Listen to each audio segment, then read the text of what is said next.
Hi, ഒരുപാട് പേര് നമ്മളോട് ചോദിച്ചുകൊണ്ടിരുന്നൊരു കാര്യമാണ് റെയിൽവേ ഗ്രൂപ്പ് ഡി എക്സാമിന് എങ്ങനെ പഠിച്ചു തുടങ്ങണം.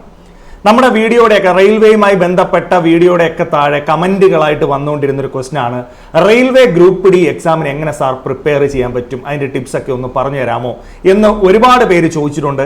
ഈ വീഡിയോ ഞാൻ അതിനുവേണ്ടിയാണ് എടുക്കുന്നത്. എങ്ങനെ നിങ്ങൾ പഠിക്കണം, എങ്ങനെ ഈ എക്സാമിനെ നമുക്ക് അപ്രോച്ച് ചെയ്താൽ ഈ എക്സാം നമുക്ക് നേടിയെടുക്കാൻ പറ്റും.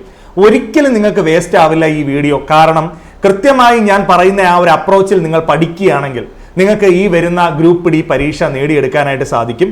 അപ്പോൾ ഞാൻ നിങ്ങളുടെ എല്ലാവരുടെയും ശ്രദ്ധ ഈ വീഡിയോയിലേക്ക് ക്ഷണിക്കുകയാണ്. അപ്പോൾ എല്ലാവരെയും ഞാൻ വീഡിയോയിലേക്ക് സ്വാഗതം ചെയ്യുന്നു. ഈ കണ്ടന്റിലേക്ക് പോകുന്നതിന് മുമ്പ് ഒന്ന് രണ്ട് പ്രധാനപ്പെട്ട കാര്യങ്ങൾ ഞാൻ നിങ്ങളെ ഓർമ്മിപ്പിക്കാനായിട്ട് പോവുകയാണ്. ആദ്യത്തെ ഇമ്പോർട്ടൻ്റ് ആയിട്ടുള്ള കാര്യം എന്ന് പറയുന്നത് ഈ എക്സാമിന്റെ ഡേറ്റുമായിട്ട് ബന്ധപ്പെട്ട കാര്യമാണ്. 22-ാം തീയതി, ഫെബ്രുവരി 22-ാം തീയതി വരെ മാത്രമാണ് നമുക്ക് ഈ എക്സാമിന് അപ്ലൈ ചെയ്യാൻ പറ്റുന്നത്. ഏകദേശം 10 ദിവസങ്ങൾ കൂടി മാത്രമേ നമ്മുടെ ഫ്രണ്ടിലുള്ളൂ.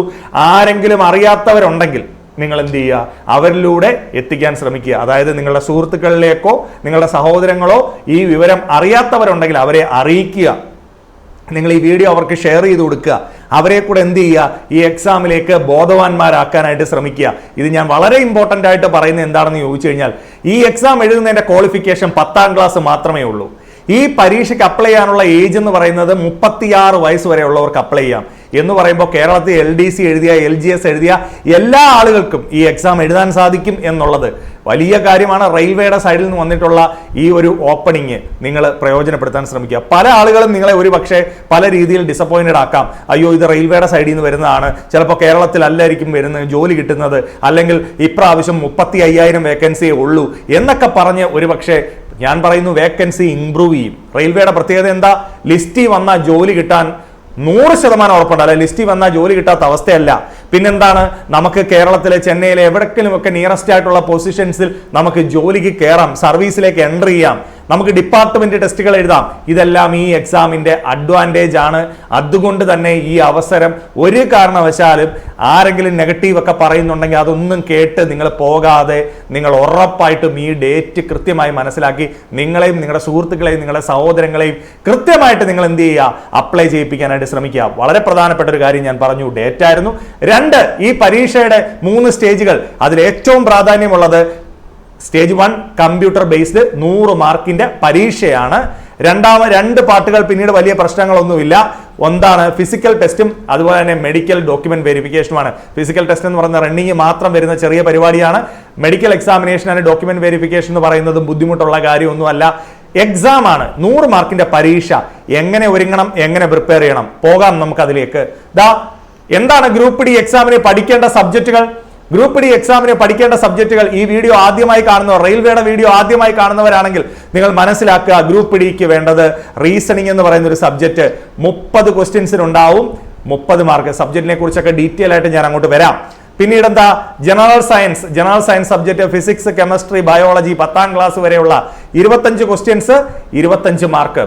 പിന്നെന്താ, maths 25 questions 25 mark. 80 mark 80 questions maths, reasoning, general സയൻസിൽ തീരുകയാണ്. പിന്നീട് നമ്മുടെ GK ഉണ്ട് കേട്ടോ, GK 20 ക്വസ്റ്റ്യൻസ് 20 മാർക്ക്. വിശദമായി ഈ ഓരോ ടോപ്പിക്കുകളിലേക്ക് നമുക്ക് കടക്കാം. ഞാൻ ആദ്യം നിങ്ങളുടെ ശ്രദ്ധ ഞാൻ തിരിക്കുന്നത് എന്താണെന്ന് ചോദിച്ചാൽ ഇതിന്റെ പ്രിപ്പറേഷനുമായി ബന്ധപ്പെട്ട കാര്യങ്ങളിലേക്കാണ്. 1.5 മണിക്കൂർ നീണ്ടു നിൽക്കുന്ന പരീക്ഷ, 100 ക്വസ്റ്റ്യൻസ് 100 മാർക്ക് 100 ക്വസ്റ്റ്യൻസ്. എല്ലാവർക്കും മനസ്സിലായി എന്ന് വിചാരിക്കുന്നു. ഓക്കെ ആണോ? അങ്ങനെയാണെങ്കിൽ ഞാൻ തുടക്കത്തിൽ പറഞ്ഞ കാര്യത്തിലേക്കാണ് ഇനി നിങ്ങളുടെ ശ്രദ്ധയെ ഞാൻ കൊണ്ടുപോകുന്നത്. ഇത്രയും കാര്യങ്ങളാണ് പഠിക്കേണ്ടത്. ഫെബ്രുവരി 22 വരെ നമുക്ക് അപ്ലൈ ചെയ്യാൻ സാധിക്കും. സ്റ്റേജ് 1 കമ്പ്യൂട്ടർ ബേസ്ഡ് എക്സാം ആണ്. ഈ കാര്യങ്ങളാണ് ഞാൻ നിങ്ങളെ ഇത് പ്രിപ്പയർ ചെയ്യുന്നത് എങ്ങനെയെന്ന് പറയുന്നതിന് മുമ്പ് ഓർമ്മിപ്പിക്കുന്നത്. ഇനി എങ്ങനെ പഠിച്ചു തുടങ്ങണം? നിങ്ങൾ ഒരു ബിഗിനർ ആണ് എങ്കിൽ, നിങ്ങൾ ആദ്യമായിട്ട് റെയിൽവേ എക്സാം എഴുതുന്ന ആളാണെങ്കിൽ, അല്ലെങ്കിൽ നിങ്ങളൊരു സെൻട്രൽ ഗവൺമെന്റ് SSC പോലെയുള്ള പരീക്ഷകൾ ആദ്യമായി എഴുതുന്ന ആളാണെങ്കിൽ നിങ്ങൾ എന്താണ് ചെയ്യേണ്ടത് എന്ന് ഞാൻ കൃത്യമായിട്ട് പറഞ്ഞു തരാം. ഫസ്റ്റ് നിങ്ങൾ ബേസിക് ടോപ്പിക്സ് പഠിക്കണം. ബേസിക് ടോപ്പിക്സ് എന്ന് പറഞ്ഞു കഴിഞ്ഞാൽ ഞാനിപ്പോൾ പറഞ്ഞ മാത്സ്, അതുപോലെ തന്നെ റീസണിങ്, അതുപോലെ തന്നെ സയൻസ്, അതുപോലെ തന്നെ GK. ഈ ബേസിക് ടോപ്പിക്കുകൾ നിങ്ങൾ കൃത്യമായി സിലബസ് അനുസരിച്ച് പഠിക്കണം. അതെങ്ങനെ പഠിക്കാം? നിങ്ങൾക്ക് ഓഫ്ലൈനായി പഠിക്കാൻ താല്പര്യമുണ്ടെങ്കിൽ ഏതെങ്കിലും ഒരു ഓഫ്ലൈൻ അക്കാഡമിയിൽ ചേർന്ന് നിങ്ങൾ കൃത്യമായിട്ട് ഈ എക്സാമിന് വേണ്ടി ഒരുങ്ങുക. പറഞ്ഞു മനസ്സിലായോ? Offline academy. ഇപ്പൊ ദിശയുടെ അക്കാഡമി തന്നെ കേരളത്തിൽ 5 പ്ലേസുകളിലുണ്ട്. എവിടെയൊക്കെയാ നിങ്ങൾക്ക് ഒരുപക്ഷെ അറിയായിരിക്കും. എവിടെയൊക്കെയാണ്? കോഴിക്കോടുണ്ട്, തൃശ്ശൂരുണ്ട്, ട്രിവാൻഡ്രമുണ്ട്, കൊല്ലമുണ്ട്, കൊട്ടാരക്കരയുണ്ട്. ഈ 5 പ്ലേസുകളിൽ ദിശയുടെ ബ്രാഞ്ചുകൾ, ഓഫ്ലൈൻ ബ്രാഞ്ചുകളുണ്ട്. ഇനി ദിശ അക്കാഡമിയിൽ തന്നെ പഠിക്കണമെന്ന് പറയുന്നില്ല. നിങ്ങളുടെ നിയറസ്റ്റ് ആയിട്ടുള്ള ഏതെങ്കിലും ഒരു അക്കാഡമിയിൽ ചേർന്ന് നിങ്ങൾ ആദ്യം എന്ത് ചെയ്യുക? ബേസിക് ടോപ്പിക്സ് ഓഫ്ലൈനായി പഠിക്കാൻ താല്പര്യമുള്ള ആളുകളാണ്, അല്ലെങ്കിൽ പറ്റുന്ന ആളുകളാണെങ്കിൽ നിങ്ങൾ ഈ ബേസിക് ടോപ്പിക്ക് കവറപ്പ് ചെയ്യണം. എന്താണ് ഓഫ്ലൈൻ പഠിക്കുന്നതിന്റെ ഗുണം? നിങ്ങൾ അവിടെ ഇരുന്ന് നിങ്ങളെ ചിട്ടയായിട്ട് പഠിപ്പിച്ചെടുക്കുന്ന ഒരു രീതിയായിരിക്കും ഓഫ്ലൈൻ അക്കാഡമികൾക്കുള്ള. ദിശയ്ക്കുള്ള രീതിയാണ് ഞാൻ ഈ പറയുന്നത്. നമ്മൾ ചെയ്യുന്ന എന്താണ്? നിരന്തരമായി ക്ലാസ്സുകൾ. നമുക്ക് Monday to Friday full day ക്ലാസ്സുകളാണ്. ക്ലാസ്സുകളിലൂടെ കൃത്യമായി സിലബസ് പഠിപ്പിച്ചു കൊടുക്കുന്ന രീതിയാണ് നമുക്കുള്ളത്. പറഞ്ഞു മനസ്സിലായോ? ഇനി അതല്ല, അങ്ങനെ പഠിക്കാൻ പറ്റുന്നില്ല സാർ, ഈ ബേസിക് ടോപ്പിക്കുകൾ എനിക്ക് ഓഫ്ലൈനിൽ പഠിക്കാൻ പറ്റുന്നില്ല, ഞാൻ ഇവിടെ ഇല്ല, അല്ലെങ്കിൽ ഞാൻ വർക്ക് ചെയ്യുന്ന ആളാണ്, എനിക്ക് ഈ പരീക്ഷ എഴുതണം, അങ്ങനെയുള്ളവർക്ക് ഓൺലൈൻ കോഴ്സുകൾ അവൈലബിൾ ആണ്. ഓൺലൈൻ കോഴ്സുകൾ എന്താന്ന് പറഞ്ഞു കഴിഞ്ഞാൽ, ഇപ്പൊ ദിശ അക്കാഡമിയുടെ ദിശ ലേണിംഗ് ആപ്ലിക്കേഷൻസ് വഴി കേരളത്തിന്റെ എവിടെ ഇരുന്ന് വേണമെങ്കിലും നിങ്ങൾക്ക് ഗ്രൂപ്പ് ഡി എക്സാമിന് വേണ്ടി പഠിക്കാം. ഏകദേശം 3000 രൂപ മാത്രമാണ് അതിന് കോഴ്സ് ഫീസ് ആയിട്ടുള്ളത്. 3000 രൂപ അടച്ച് വളരെ കൃത്യമായി ലൈവ് ക്ലാസ്സുകളിലൂടെ, ഇനി ലൈവ് അറ്റൻഡ് ചെയ്യാൻ പറ്റിയില്ലെങ്കിൽ നിങ്ങൾക്ക് അതിന്റെ റെക്കോർഡഡ് വേർഷൻ ക്ലാസ്സുകൾ കിട്ടും. അതും അല്ല എന്നുണ്ടെങ്കിൽ നിങ്ങൾക്ക് ആ ടൈമിൽ അറ്റൻഡ് ചെയ്തില്ല, പിന്നീട് എപ്പോൾ വേണമെങ്കിലും കാണാനുള്ള സൗകര്യമുണ്ട്. നിങ്ങൾക്ക് ആ സമയത്ത് അധ്യാപകരോട് ഡൗട്ട് ചോദിക്കാൻ പറ്റിയില്ലെങ്കിൽ നിങ്ങളെ ആഡ് ചെയ്യുന്ന ഗ്രൂപ്പിലൂടെ നിങ്ങൾക്ക് അധ്യാപകരോട്, മെന്റേഴ്സിനോട് ഡൗട്ട് ചോദിച്ച് പഠിക്കാവുന്നതാണ് ദിശയുടെ ഓൺലൈൻ ക്ലാസ്സുകളിലൂടെ. അതും അല്ല എങ്കിൽ പിന്നെ ഉള്ളത് യൂട്യൂബ് ക്ലാസ്സുകളാണ്. യൂട്യൂബ് ക്ലാസ്സസ് അത് തന്നെ ദിശ അക്കാഡമിയുടെ ഇപ്പം നിങ്ങൾ കാണുന്ന മെയിൻ ചാനൽ വഴി നമ്മൾ ടർബോ ബാച്ച് എന്ന് പറയുന്ന ഒരു ബാച്ചിലൂടെയും ക്ലാസ്സുകൾ കൊടുക്കുന്നു. 3 ഓപ്ഷൻസ് ഞാൻ നിങ്ങളുടെ ഫ്രണ്ടിലേക്ക് വെക്കുകയാണ്. ബേസിക് ടോപ്പിക്സ് എന്തായാലും പഠിച്ചേ പറ്റൂ. മാത്സ് പഠിക്കണം, റീസണിങ് പഠിക്കണം, സയൻസ് പഠിക്കണം, GK പഠിക്കണം. ഈ ബേസിക് ടോപ്പിക്കുകളെ കുറിച്ച് ഐഡിയ ഉള്ള ആളുകളാണ് നിങ്ങളെങ്കിൽ, അതായത് SSC പോലെയുള്ള എക്സാമുകൾക്കൊക്കെ വേണ്ടി പ്രിപ്പയർ ചെയ്തവരാണ് നിങ്ങളെങ്കിൽ, റെയിൽവേ പരീക്ഷ നിങ്ങളെ വലുതായിട്ട് ടെൻഷൻ അടിപ്പിക്കുന്ന ഒരു പരീക്ഷയല്ല. എന്നാൽ തുടക്കക്കാരെ സംബന്ധിച്ച് നിങ്ങൾ കൃത്യമായി ഈ എക്സാം ഓറിയന്റഡ് ആയിട്ട് പഠിക്കണം. റെയിൽവേ എക്സാം ഓറിയന്റഡ് ആയിട്ട്, സ്റ്റാഫ് സെലക്ഷൻ എക്സാം ഓറിയന്റഡ് ആയിട്ട് തന്നെ പ്രിപ്പയർ ചെയ്യുന്ന സെന്ററുകളിൽ നിന്ന് തന്നെ പഠിക്കണം. ഞാൻ അത് കാര്യം കൃത്യമായിട്ട് പറയുക. നിങ്ങൾ ദിശ അക്കാഡമി പഠിക്കണമെന്ന് ഞാൻ പറയുന്നില്ല. പക്ഷെ നിങ്ങൾ സ്റ്റാഫ് സെലക്ഷൻ റെയിൽവേ എക്സാമുകൾക്ക് പ്രിപ്പയർ ചെയ്യുന്ന സെന്ററുകൾ നിങ്ങളുടെ നിയറസ്റ്റ് ആയിട്ടുണ്ടെങ്കിൽ അവിടെ പോയി പഠിക്കുക. PSCയുടെ ലൈനിൽ പഠിച്ചാൽ പോരാ, ഞാൻ കൃത്യമായിട്ട് പറയുക. കാരണം നമുക്ക് മാത്സ് ഉണ്ട്, റീസണിങ് ഉണ്ട്, ജനറൽ സയൻസ് ഉണ്ട്. ഇത്രയും മാത്രമാണ് 80% മാർക്ക്. GK വരുന്ന എത്ര മാർക്കാ? 20% മാർക്കാ. അതുകൊണ്ട് അത് സീരിയസ് ആയി കണ്ട് പഠിക്കണം. ഇതാണ് നമ്മുടെ ഒന്നാമത്തെ പരിപാടി. പറഞ്ഞു മനസ്സിലായോ? പഠിച്ചു തുടങ്ങുന്ന ഒരാൾ ആദ്യം ചെയ്യേണ്ട സ്റ്റേജാണ് ഞാൻ പറഞ്ഞത്. രണ്ടാമതായിട്ട് പാസീവായിട്ടുള്ള റിവിഷൻ നിങ്ങൾ നടത്തിപ്പോണം. അതായത് ഓരോ ടോപ്പിക്ക് പഠിക്കുമ്പോൾ തന്നെ അതിൻ്റെ ക്വസ്റ്റ്യൻസ് പ്രാക്ടീസ് ചെയ്ത് തന്നെ പോകണം. എന്ന് പറഞ്ഞു കഴിഞ്ഞാൽ ഇപ്പം നിങ്ങളെ ഒരു കോഡിങ്ങിൻ്റെ ടോപ്പിക്ക് പഠിപ്പിച്ചു, അല്ലെങ്കിൽ സീരീസിൻ്റെ ടോപ്പിക്ക് പഠിപ്പിച്ചു, നിങ്ങൾ അതിൻ്റെ വീട്ടിൽ പോയി ഒരു 100 ക്വസ്റ്റ്യൻസ് പ്രാക്ടീസ് ചെയ്യുക. അപ്പോൾ പഠിക്കുന്നതിനെ ബേസ് ചെയ്ത് റിവൈസ് ചെയ്യുന്നതിനെയാണ് എന്തെന്ന് പറയുന്നത്? പാസീവായിട്ടുള്ള റിവിഷൻ. പഠിക്കുന്നതിനോടൊപ്പം പ്രാക്ടീസും കൂടെ ചെയ്ത്, ഹോംവർക്ക് കൂടെ ചെയ്ത് പ്രാക്ടീസ് ചെയ്ത് പോകണം. അതാണ് രണ്ടാമത്തെ സ്റ്റേജ്. അപ്പോൾ ഇത് നിങ്ങളൊരു ഓൺലൈനോ ഓഫ്ലൈനോ യൂട്യൂബ് ക്ലാസ്സുകളോ ഒക്കെ വരുമ്പോൾ, യൂട്യൂബ് ക്ലാസ്സസ് ഒരു പക്ഷേ ഈ പാസീവ് റിവിഷൻ അത്രത്തോളം നടക്കണമെന്നില്ല, നിങ്ങൾ തന്നെ ശ്രമിക്കേണ്ടതായിട്ട് വരും. പക്ഷേ ഓഫ്ലൈനിലും ഓൺലൈനിലും ഒക്കെ ഈ പാസീവ് റിവിഷൻസ് കൃത്യമായിട്ട് നിങ്ങളെ നിർബന്ധിച്ച് ചെയ്യിപ്പിക്കും. അപ്പോൾ യൂട്യൂബിൽ പഠിക്കുന്നവരാണെങ്കിൽ നിങ്ങൾ എന്ത് ചെയ്യണം? നിങ്ങൾ സ്വന്തമായിട്ട് ടെക്സ്റ്റ് ബുക്കുകളും മെറ്റീരിയലും ഒക്കെ എടുത്തു വെച്ച് പാസീവ് റിവിഷൻസ് പഠിച്ച ടോപ്പിക്കുകളുടെ നടത്തണം. Then active revisions. Active revision നടത്തണം. ആക്റ്റീവ് റിവിഷൻ എന്താണെന്ന് ചോദിച്ചു കഴിഞ്ഞാൽ, ഇപ്പോൾ നിങ്ങൾ ഈ പരീക്ഷയ്ക്ക് പ്രിപ്പയർ ചെയ്യുന്ന ആളാണെങ്കിൽ നിങ്ങൾ കറണ്ട് അഫയേഴ്സ് പോലെയുള്ള കാര്യങ്ങൾ അപ്ഡേറ്റ് ചെയ്യണം. കറണ്ട് അഫയേഴ്സ് പോലെയുള്ള കാര്യങ്ങൾ എങ്ങനെയാണ് നമുക്ക് അപ്ഡേറ്റ് ചെയ്യാൻ സാധിക്കുന്നത്? നിങ്ങൾ ന്യൂസ് പേപ്പർ പോലെയുള്ള കാര്യങ്ങൾ വായിക്കണം, ഹിന്ദു ന്യൂസ് പേപ്പർ പോലെയുള്ള കാര്യങ്ങൾ വായിക്കണം. എന്നിട്ട് ഒരു ഡയറി എടുത്ത് ആ ഡയറിയിൽ കൃത്യമായിട്ട് ഈ കാര്യങ്ങൾ രേഖപ്പെടുത്തി പോകണം. അങ്ങനെ നിരന്തരം ഇതുമായിട്ട് റിലേറ്റഡ് ആയിട്ട് നിൽക്കുന്ന പരീക്ഷയുടെ ക്വസ്റ്റ്യൻസും കാര്യങ്ങളും എല്ലാം മനസ്സിലാക്കി, അപ്പോൾ നമ്മൾ ഈ പോകുന്ന പാസീവ് പഠിച്ചതിനെ റിവൈസ് ചെയ്യുന്നതിനോടൊപ്പം പുതിയ കാര്യങ്ങൾ പഠിക്കുന്നതിനായിട്ട് നമ്മൾ സമയം കണ്ടെത്തണം. അതാണ് എന്തെന്ന് പറയുന്നത്? ആക്റ്റീവ് റിവിഷൻസ് നടത്തണം. അത് നിങ്ങൾക്ക് വേണം യൂട്യൂബ് ചാനലുകൾ കണ്ടാവാം. ചിലപ്പോൾ ഒരു യൂട്യൂബ് ചാനലിൻ്റെ GK കാണുമ്പോൾ നിങ്ങൾക്ക് അതിൽ നിന്ന് ആക്റ്റീവ് റിവിഷൻസ് നടക്കും. അങ്ങനെ നിങ്ങളെ എന്ത് ചെയ്യണം?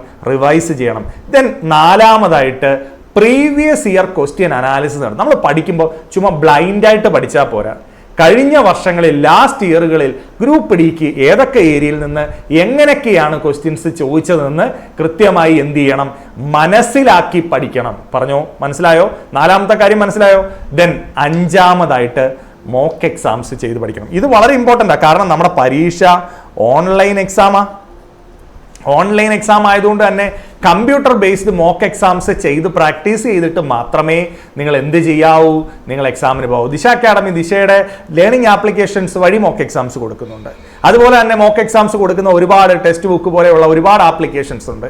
നിങ്ങൾക്ക് ഈ മോക്ക് എക്സാംസ് കൂടി എടുത്ത് എന്ത് ചെയ്യണം, പഠിക്കണം. അപ്പോൾ എക്സാമിന് തുടങ്ങുന്ന ഒരാളാണെങ്കിൽ, ഇപ്പോൾ പുതുതായി പഠിച്ചു തുടങ്ങാനായിട്ട് ആഗ്രഹിക്കുന്ന ആളാണെങ്കിൽ നിങ്ങൾ ചെയ്യേണ്ട 5 സ്റ്റെപ്പുകളാണ് ഞാൻ പറഞ്ഞത്. എന്ത് ചെയ്യണം? നിങ്ങൾ ആദ്യം ബേസിക് ടോപ്പിക്കുകൾ പഠിക്കണം. ഇത് ക്ഷമയോടെ നടക്കത്തുള്ളൂ. പെട്ടെന്ന് വെപ്രാളം കാണിച്ചാലൊന്നും നടക്കത്തില്ല.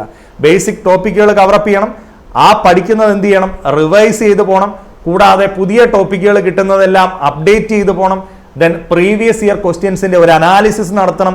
ദെൻ എന്ത് ചെയ്യണം, ടോപ്പിക്കുകൾ കഴിയുന്നതനുസരിച്ച് മോക്ക് എക്സാംസ് പ്രാക്ടീസ് ചെയ്യണം. ഇത്രയും കാര്യങ്ങൾ പെർഫെക്റ്റ് ആയിട്ടാണ് നിങ്ങൾ പോകുന്നതെങ്കിൽ 2025 RRB ഗ്രൂപ്പ് ഡി നിങ്ങൾക്കുള്ളതാണ്. പറഞ്ഞ മനസ്സിലായ മക്കളെ? നിങ്ങൾക്കുള്ള 2025 ഗ്രൂപ്പ് ഡി മാത്രമല്ല, ഏത് എക്സാമിനെയും നമ്മൾ അപ്രോച്ച് ചെയ്യേണ്ട രീതി ഇതാണ്. പറഞ്ഞ് മനസ്സിലായോ? അപ്പോൾ നമ്മളിപ്പോൾ ഒരു ഡിഗ്രിക്കൊക്കെ പഠിക്കുവാണെങ്കിൽ നമ്മൾ ചെയ്യുന്ന ബേസിക് ടോപ്പിക്ക് പഠിക്കുന്നു, ഒരു പാസീവ് റിവിഷൻ നടത്തി പോയി പരീക്ഷ എഴുതുന്നു, അല്ലെങ്കിൽ ഒരു പ്രീവിയസ് ഇയർ ക്വസ്റ്റ്യൻ കൂടെ നോക്കി പോയി പരീക്ഷ എഴുതുന്നു. പക്ഷേ ഇവിടെ ഒരു കോമ്പറ്റീറ്റീവ് ലെവൽ എക്സാം ആയതുകൊണ്ട് മുൻ വർഷങ്ങളിലെ ചോദ്യങ്ങൾ മനസ്സിലാക്കണം, കറണ്ടായിട്ട് വരുന്ന കാര്യങ്ങൾ അപ്ഡേറ്റ് ചെയ്യണം.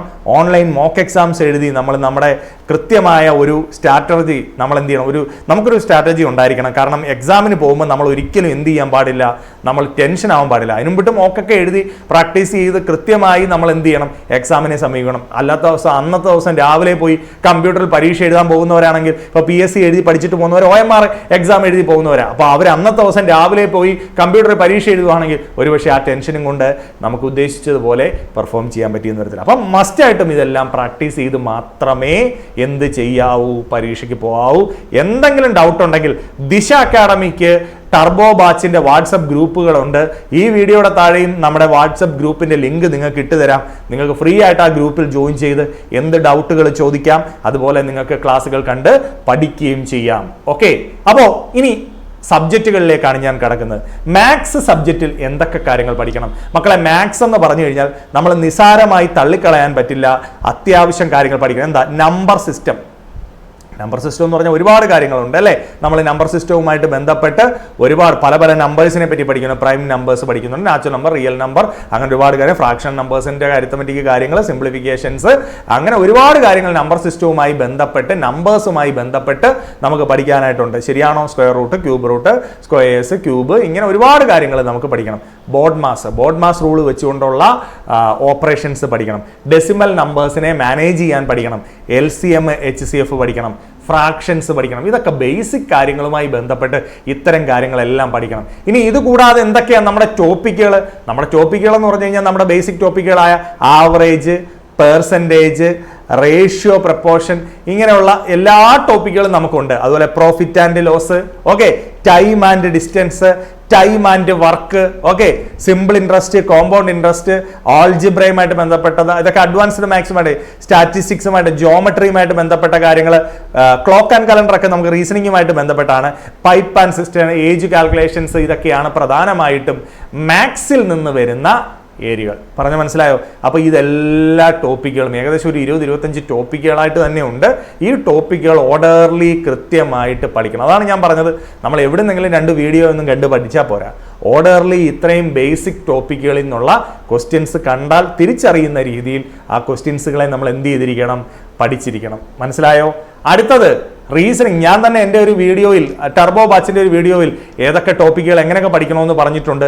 ആ വീഡിയോ പോയി നിങ്ങൾക്ക് കാണാം. ടോപ്പിക്കുകൾ വരുന്നത് analogy classification, coding decoding, series, direction, blood relation, mathematical operation, ranking, seating, Venn diagram, syllogism, statement, calendar clock, dice and cubes, mirror image, figure based ആയിട്ടുള്ള കുറേ, mirror image, dice and cubes, Venn diagram, figure counting, ഇങ്ങനെ കുറേ കാര്യങ്ങൾ ചേരുന്നതാണ് reasoning.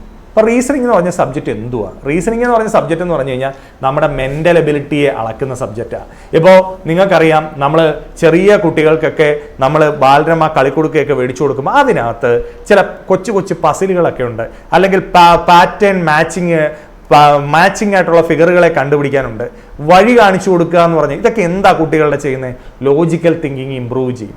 അതുപോലെ നമ്മുടെ ക്വസ്റ്റ്യൻസിനകത്ത് 30 മാർക്കിന് ചോദിക്കുന്നത് 30 ക്വസ്റ്റ്യൻസും 30 മാർക്കും നമുക്ക് കിട്ടുന്നതാണ് എന്തെന്ന് പറയുന്നത് റീസണിങ്. ഈ ഓരോ ടോപ്പിക്കുകളും ഈ സാധനമാണ്. പറഞ്ഞു മനസ്സിലായി? നിങ്ങളുടെ മെൻ്റൽ എബിലിറ്റി, നിങ്ങളുടെ ലോജിക്കൽ തിങ്കിങ് വളർത്തുന്നത്. ഞാൻ പറയും റീസണിങ് വളരെ എളുപ്പമാണ്, പക്ഷേ ഏറ്റവും ചലഞ്ചിങ് എന്തുവാന്ന് ചോദിച്ചാൽ നമുക്ക് ടൈമിൽ നമുക്ക് 1.5 മണിക്കൂർ സമയമേ ഉള്ളൂ. അതിൽ 30 ക്വസ്റ്റ്യൻസ് ചെയ്യാൻ നമുക്ക് ഒരുപാട് സമയം എടുക്കാൻ പറ്റത്തില്ല. ഒരു 20 മിനിറ്റിനകത്ത് അല്ലെ 15 മിനിറ്റിനകത്ത് 30 ക്വസ്റ്റ്യൻസ് തീർക്കാൻ പറ്റിയാൽ നമുക്ക് മാത്സിലൊക്കെ കുറച്ചുകൂടി സമയം കിട്ടും. അപ്പോൾ ടൈമിൽ നമുക്ക് ഇതിൻ്റെ ക്വസ്റ്റ്യൻസ് ചെയ്ത് തീർക്കാൻ പറ്റണം. അതാണ് നിങ്ങളെ പഠിപ്പിക്കുന്നത്, കൃത്യമായിട്ട് പറഞ്ഞു തരുന്നത്. അല്ലെങ്കിൽ നിങ്ങൾ പഠിക്കേണ്ടത് ടൈമിൽ ചെയ്യാനാണ് പഠിക്കേണ്ടത്. പറഞ്ഞു മനസ്സിലായി? സ്പീഡ് കൂട്ടി ചെയ്യാനാണ്. ചില ആളുകൾ പറയും സാറേ ഇതൊക്കെയൊക്കെ പറഞ്ഞ് അങ്ങനെ പോയിട്ട് കാര്യമില്ലടാ, അങ്ങനെ പോയിട്ട് പഠിക്കേണ്ട പരീക്ഷയല്ല ഇത്. നമുക്ക് 10 ക്വസ്റ്റ്യൻസ് അല്ല വരുന്നത്, 30 ക്വസ്റ്റ്യൻസാണ് വരുന്നത്. അപ്പം നമ്മൾ എന്ത് ചെയ്യണം? ആ എനർജിയിൽ പഠിക്കണം. അപ്പോൾ ഇതിന്റെ പരീക്ഷയ്ക്ക് വന്ന എന്താ, ഞാൻ ആദ്യം 25 മാർക്കിന്റെ മാത്സ് നിങ്ങൾക്ക് കാണിച്ചു തന്നു, 30 മാർക്കിന്റെ റീസണിങ് കാണിച്ചു തന്നു, 55 മാർക്ക് നിങ്ങളുടെ മാത്തമാറ്റിക്കൽ സ്കില്ലും നിങ്ങളുടെ ലോജിക്കൽ സ്കില്ലും ചെക്ക് ചെയ്യുന്ന പാർട്ടുകളാണ് വന്നേക്കുന്നത്. അപ്പോൾ ഇത് റാങ്ക് മേക്കിംഗ് പാർട്ടുകൾ തന്നെ അല്ലേ?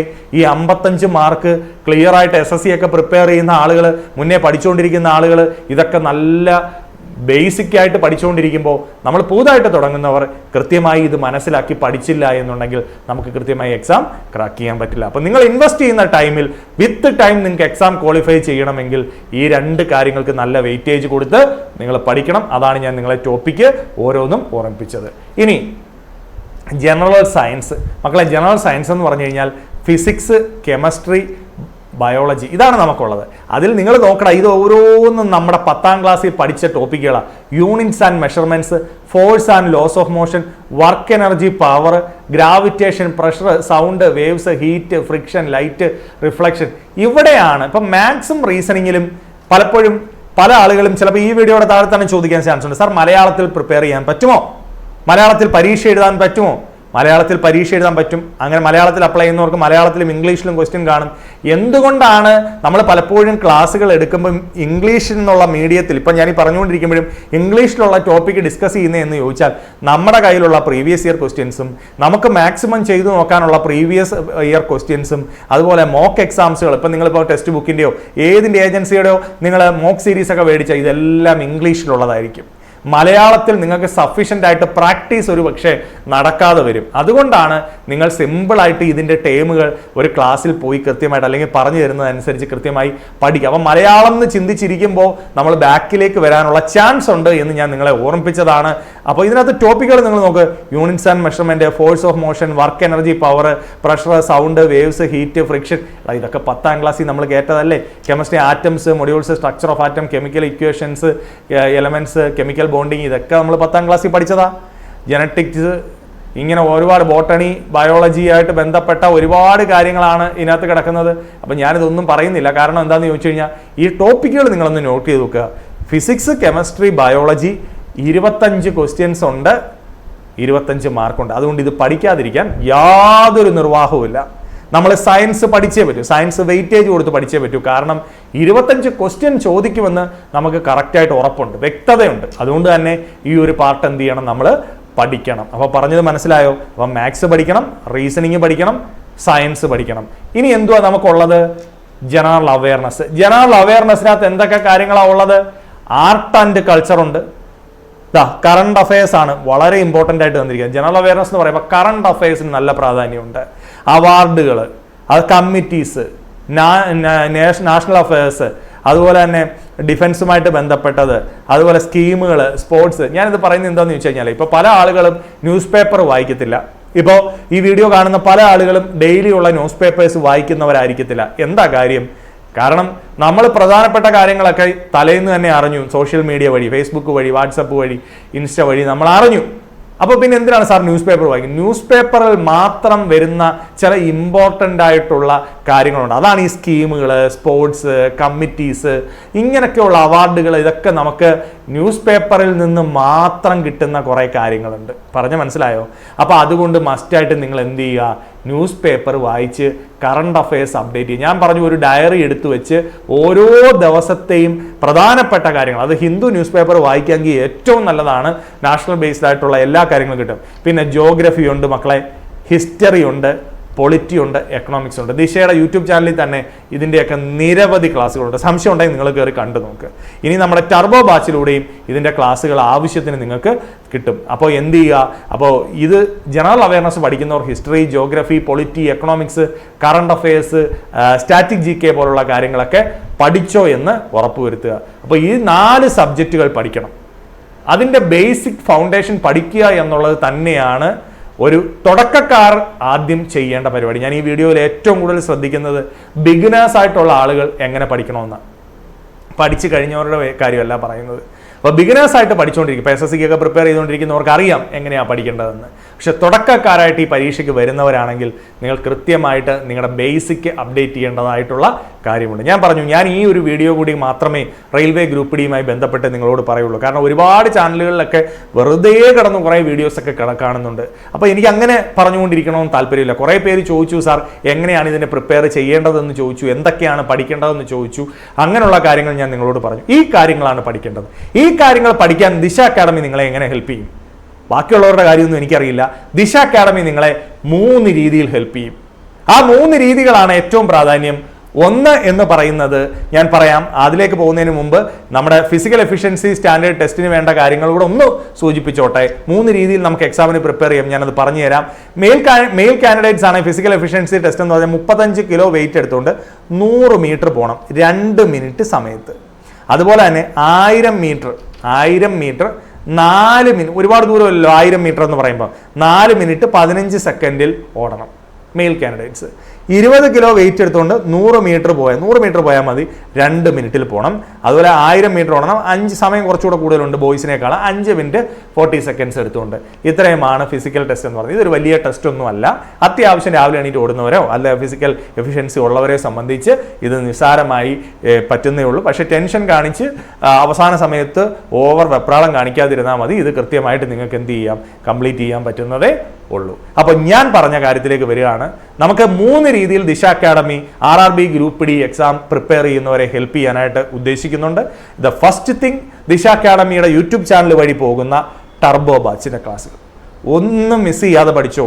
അതിന് ഓഫ്ലൈനിൽ പഠിക്കുന്നവരാണെങ്കിലും പഠിച്ചോ, ഓൺലൈൻ ആപ്പ് എടുത്ത് പഠിക്കുന്നവരാണെങ്കിലും പഠിച്ചോ. ഇനി ഫ്രഷ് ആയിട്ട് ആപ്പിലൂടെ പഠിക്കുന്നു. കുറേ പേര് പറഞ്ഞു, സാർ എനിക്ക് ഫിനാൻഷ്യലി ബുദ്ധിമുട്ടുണ്ട്, അപ്പോൾ എനിക്ക് എന്ത് ചെയ്യാൻ പറ്റും? ഞാൻ പറഞ്ഞു, നിങ്ങൾ ടർബോ ബാച്ചിലൂടെ പഠിക്കും. ദിശയുടെ കഴിഞ്ഞ വർഷത്തെ തന്നെ ഒരു 150ഓളം ക്ലാസ്സുകൾ കിടപ്പുണ്ട് റെയിൽവേയുടെ തന്നെ. അതുകൂടാതെ നിങ്ങൾ എന്ത് ചെയ്യുക, ഈ പ്രാവശ്യത്തെ ബാച്ചുകളുടെ പഠിക്കാൻ ശ്രമിക്കുക. ടർബോ ബാച്ചുകളിലൂടെ നിങ്ങൾക്ക് എന്ത് ചെയ്യാം, ബേസിക് ടോപ്പിക്കുകൾ കവറപ്പ് ചെയ്യാം. യൂട്യൂബ് കൊണ്ട് മാത്രം എല്ലാം കംപ്ലീറ്റ് ആവുമോ? കുറേ പേര് ചോദിക്കുന്നതാണ്. എനിക്ക് ഒറ്റ കാര്യമേ പറയാനുള്ളൂ, പാസീവ് റിവിഷൻസിൽ പലപ്പോഴും നമുക്ക് നിങ്ങളെ മോണിറ്റർ ചെയ്യാൻ സാധിക്കുന്നില്ല എന്നുള്ളതുമാണ് യൂട്യൂബ് ക്ലാസ്സുകളുടെ പ്രശ്നം. അല്ലാതെ ക്ലാസ് വൈസോ കണ്ടന്റ് വൈസോ ഇറ്റ് ഈസ് ബെസ്റ്റ് എന്ന് വേണമെങ്കിൽ പറയാം.